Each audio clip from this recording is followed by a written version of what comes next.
خوف کا تعلق خارج کے ساتھ ہوتا ہے اور حزن کا تعلق داخل کے ساتھ ہوتا ہے. اندر جو غم ہوتا ہے نا اس کو حزن کہتے ہیں، اور باہر سے جو ڈر ہوتا ہے کسی کا اس کو خوف کہتے ہیں. اب خوف اور حزن دونوں کی تاثیر ہے. حزن کی تاثیر یہ ہے کہ جب انسان کا دل محزون ہو تو کھانا پینا چھوٹ جاتا ہے. جوان بیٹا فوت ہو گیا، ماں کا دل ہی نہیں چاہتا کھانے کو. بیٹا گم ہو گیا، کھانے کو دل نہیں چاہتا. بچہ فیل ہو گیا، اس کا کھانے کو دل نہیں چاہتا. کسی نے پبلک انسلٹ کر دی، چونکہ دل غم زدہ ہے، کھانے کو دل نہیں چاہتا. تو حزن کی وجہ سے کھانا پینا چھوٹ جاتا ہے، اور خوف کی وجہ سے انسان سے گناہ چھوٹ جاتے ہیں. جس بندے کے دل میں اللہ کا خوف ہوتا ہے وہ پھر گناہوں کو چھوڑ دیتا ہے. اور یہ بھی ایک مزے کی بات ہے کہ مخلوق کا خوف ہو تو جس سے خوف ہو انسان دور بھاگتا ہے، جس سے خوف زدہ ہو ہمیشہ اس سے دور بھاگتا ہے. مگر اللہ کے خوف کی یہ صفت ہے کہ جس کے دل میں جتنا اللہ کا خوف ہوتا ہے وہ اتنا اللہ کے قریب ہو جاتا ہے. تو الحزن یمنع عن الطعام والخوف یمنع عن الذنوب. قرآن مجید کی کچھ آیات میں اللہ تعالیٰ نے امید والی باتیں کہیں اور کچھ میں ڈرانے والی باتیں کہیں، اور کچھ آیات ایسی ہیں جس میں دونوں.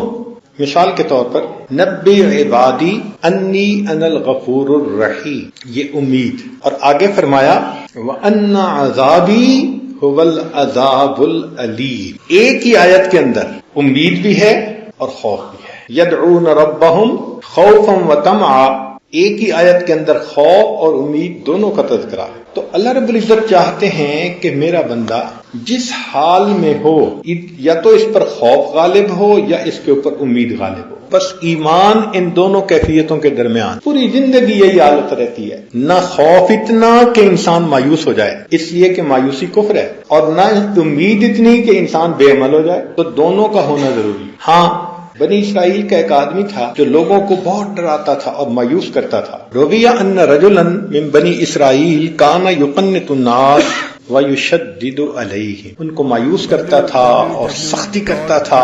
قیامت کے دن یوں پکڑ ہوگی، یوں پکڑ ہوگی. فیقول اللہ تعالی لہ یوم القیامہ، اللہ تعالیٰ نے اس کو قیامت کے دن یہ فرمائیں گے الیوم اعیسک من رحمتی کما کنت تقنط عبیدی منہا، آج میں بھی تمہیں مایوس کرتا ہوں جس طرح تو میرے بندوں کو میری رحمت سے مایوس کیا کر. کہتے ہیں کہ شیخ عبد القادر جیلانی رحمۃ اللہ علیہ نے اللہ تعالیٰ کی رحمت کا درس دیا، اور ان کا یہ درس 18 سال چلتا رہا.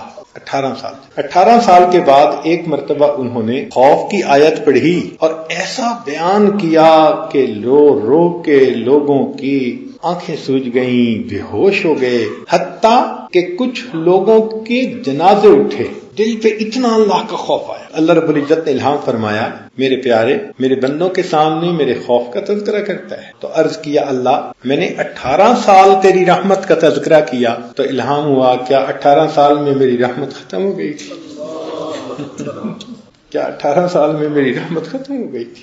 اللہ رب العزت بھی چاہتے ہیں کہ میرے بندے میرے بن کے رہیں، ان کے دلوں میں امید رہے. خوف تو تب ہے کہ جب بغاوت دل میں آئے، پھر تو ڈنڈا دکھانا پڑتا ہے، جوتا دکھانا پڑتا ہے. چنانچہ اللہ رب العزت نے داؤد علیہ السلام کی طرف وحی نازل فرمائی احببنی واحب من یحبنی وحببنی الی خلقی، کہ آپ بھی مجھ سے محبت کریں اور بندوں کے دلوں میں بھی میری محبت ڈالیں اور مجھے بھی مخلوق کا محبوب بنا دیں. تو داؤد علیہ السلام نے پوچھا یا رب وکیف احببک الی خلقک، آپ کو کیسے میں مخلوق کا محبوب بناؤں؟ قال اذکرنی بالحسن الجمیل، تو مخلوق کے سامنے میرا اچھا تذکرہ کر.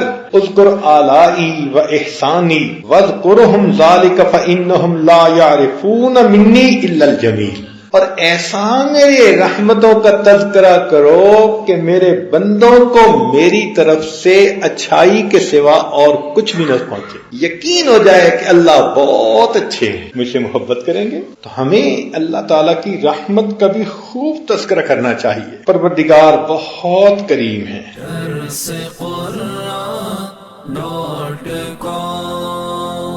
www.darsequran.com